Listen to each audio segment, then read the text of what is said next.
Yon, nagbabalik na naman ho tayo. Kung saan ho kayo naroroon ay magandang umaga, magandang tanghali at magandang gabi. Ay matagal ho tayong hindi nagkita. Ay araw ho ngayon ng Sabado, kaya ho tayo ay makakapag-upload ng video. Ano ho? Andito ho kami sa tindahan ng motor. Yung hindi namin napuntahan ni Utoy. Ay wag ho kayong mag-alala, huwag ho kayong mag-alala. Hindi ho tayo mapapagalitan ng mahal na Reyna. At dahil ho tayo magtitingin-tingin lang ng motor, ano ho? Ay ang mahal na Reyna ho ay may pasok. Ay mamaya ho, idadaanan natin sa kanyang trabaho. At siya ho ay may pasok ho ng Sabado at overtime daw. Ay sayang daw yan. Si Utoy, andito, may kausap yata sa cellphone. Dito sa gilid. Andito ho kami sa Riverside. Ipapakita ko ho sa inyo, saglit lang ha. Yan ho, kung nakikita nyo, andito kami sa Riverside. May Honda, Yamaha, Polaris. Yan may KTM.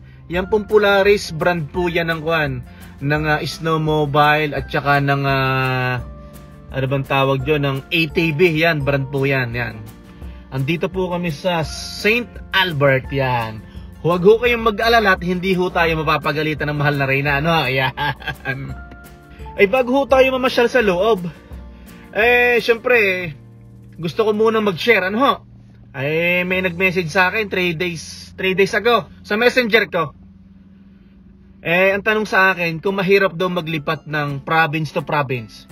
Based doon ho sa ginawa ko, ako ay galing ng Labrador City, province of Newfoundland and Labrador, tapos lumipat ako dito sa Edmonton City, province of Alberta. May nag-message ho sa akin kung mahirap ho maglipat. Sa akin hong naranasan, syempre ho, malaki na yung aking anak, tapos ho naman kami may trabaho na naghihintay, ano ho, tapos syempre may bahay na din na naghihintay na aming uupahan, na aming nirerentahan ngayon. Para sa akin naman ho, hindi mahirap, ano ho. Pero syempre dapat ho kayo may bit-bit ho kayo. Dapat ho kayo may dala na kaunting pera, na halimbawa na hindi agad ho kayo na makakita ng trabaho o hindi agad kayo matanggap sa trabaho, ay meron ho tayong pangsustento sa ating pang-araw-araw na pangangailangan. At saka hindi ho lang dyan, sa mga kagaya ko ho na may mga bills ho na binabayaran, kagaya ho ng truck ko, yan, binabayaran ko ho yan by weekly. 2 times ho ako nagbabayad every month. Siyempre, nagbabayad ho tayo ng bahay, tapos mga kuryente, tubig, ano ho. Tapos yung mga bilis pa natin sa kuryente, sa tubig at kuryente, ano ho yan. Ay dapat may dala ho tayong kaunting pera. Hindi ho naman kalakihin ang dalang pera na kailangang dalhin. Pero siyempre, ayun ho depende ho sa way of living nyo, ano ho. Depende ho yun sa kung kayo magdadala ng pera at yung kayo may malaking perang dadalhin, paglipat dito sa ibang probinsya, mas maganda, ano, kung meron ho kayong extra pera. Kasi kung hindi ho kayo mag-aalala na, naku, may hinuhulugan akong ganito, may naghihintay ng pera sa Pilipinas, tama ho naman, ano, depende ho yan sa way of living nyo, depende ho yan sa lifestyle nyo, kung sa mga pangangailangan, ano, ay kami ho naman, sa totoo lang, yun nga, si Utoy naman, malaki na, hindi na namin masyadong intindihin. Tapos sa Pilipinas, hindi naman na kami masyado nagpapadala ng pera, ano. At yun po, para sa akin hindi naman ho mahirap. Basta depende lang ho sa lifestyle nyo, sa way of living nyo, no. Ay kung kayo mahilig ho sa shopping, mahilig ho kayong kumain sa labas, yan, ay talaga hong kwan. Tapos kung mamimili ho kayo ng titirhan nyo, kung gusto niyo maganda, yan. Ayun ho, na-share ko lang ho. Hindi ho naman mahirap beso sa aming naranasan. Pero ang pinakamahirap na tagpo ay yung pinakamahirap na naranasan namin ay yung nagpipick up kami ng mahal na Reyna, kami ni Utoy, sa mga marketplace. Siyempre talaga hong pagdating namin dito, kinabukasan, may mga ka-text na pala ang mahal na Reyna, nagpipick up. Saksi ho naman kayo, saksi, ano ho. Nagpipick up ang mahal na Reyna, kami tatlo ni na Utoy ng yung mga kama, mga sopa, TV stand, mga kung ano-ano pa, ano ho. Yun doon ho lang ako nahirapan, ano ho. Pero inuulit ko ho, kung sa pera, ay hindi naman ho dapat kalakihan. Pero ang isang question mark ho doon, depende ho yun sa way of living nyo, depende ho yun sa lifestyle nyo. Ano ho, yan. Ay siya, papasok muna ho tayo sa loob at magpapaalam ako dito, sana pwede mag-video, no? Pero siguro naman ay pwede. Andito ho kami sa Riverside, dito sa St. Albert, Alberta. Maraming salamat ha. Andito lang ho kami sa labas muna, yan oh. Nakikita nyo ho yan, oh. Ang gaganda niya, no? Ano bang brand nito? Polaris, oh. Yan, ang ganda, ano ho, yan, oh. Oh, ganda. Oh, ito yung mga ATV nila, oh. Polaris din ang brand, oh. Yan, nakikita nyo naman, ano ho? Yan, oh. Tapos nakakatuwa, are, oh. Parang sports car rin, ho, oh. Oh, yan, oh. Slingshot. Ang tatak niya slingshot, oh. Yan. Sa kabila Honda, oh. Yan, Riverside. Yan. Ay, Utoy, mag-hi ka muna, Utoy. Yan, ah, pasok tayo sa loob, yan. Yan, papasok tayo. Excited ka na ba?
So nasa labas na kami. Yon, gaya ng sabi ko, hindi naman kami bibili. Nagtingin-tingin lang para lang ngayong day off may mapuntahan kami ni Utoy. Ano? Yan. Nagtingin-tingin lang kami dun sa kwan sa loob. Ang gaganda. Ang ganda nung Yamaha. Yung Yamaha 900, XSR 900, ang ganda. Nakaka-inlove yung mga motor. Pero darating ang araw na makakapag-motor din tayo. Yan. Yun, nandito po kami sa Riverside. Yung pong mga bago pa lang dito sa Edmonton, nagaya ko. Kung gusto nyo ng motor, andito po sa Riverside, St. Albert, Alberta. Yan.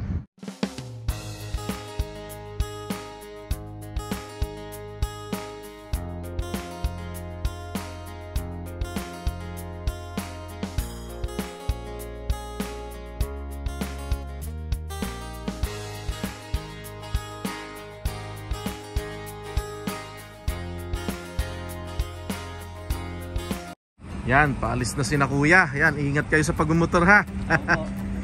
Yan. Minsan kasi nag-iingat tayo, yung iba hindi yung mga kasama yung mga kasalubong Next time, sama ka sa amin. Sige, bali isinave ko na yung Facebook page nyo at para baka makakaluag-luag sa pera. Di ba? Hindi naman laging bili ng bili. Kayang-kaya yan. Sa Pilipinas, ang kaya lang natin bilhin yung mga Mio lang ano? Yan. Dito Comfortable naman mga bike dito. Wala pa yung 200 by weekly. Tsaka dito, basta masipag lang ano?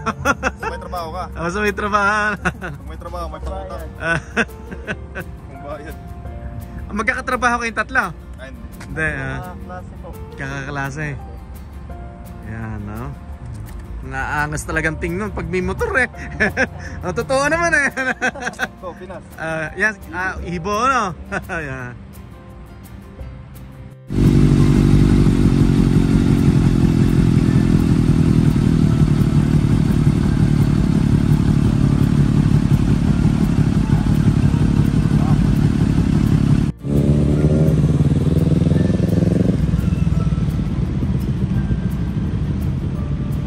Yun, andito na ho tayo sa bahay. Kanina ho may nakilala ho tayo mga kapwa natin Pilipino na mga riders dito sa Edmonton. Nakakatuwa hong makamit ng mga ganong kapwa natin Pilipino dahil ho tayo talagang passion ho din natin ang mga ganyang motor. Sa ngayon ho, doon muna tayo sa patingin-tingin lang muna ng motor. Andito na ho tayo sa bahay ngayon. Tapos ang mahal na Reyna, hinihintay ho lang namin ang tawag at susunduin na ho namin ni Utoy.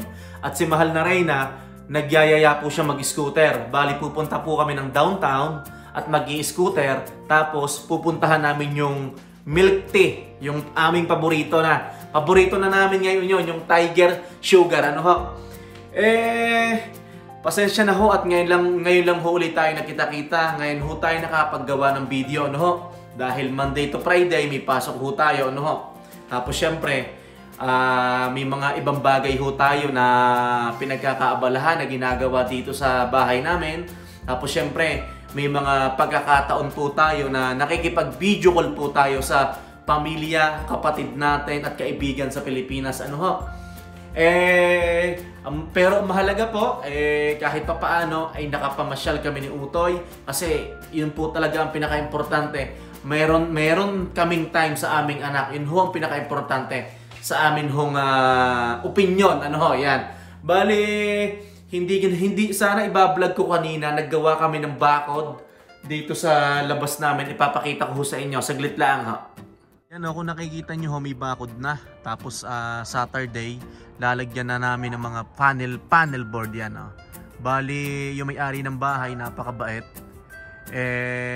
Magkatulong kami kanina. So, maglagay daw kami ng bakod para daw may privacy. Yan, napakabait talaga na may-ari ng bahay.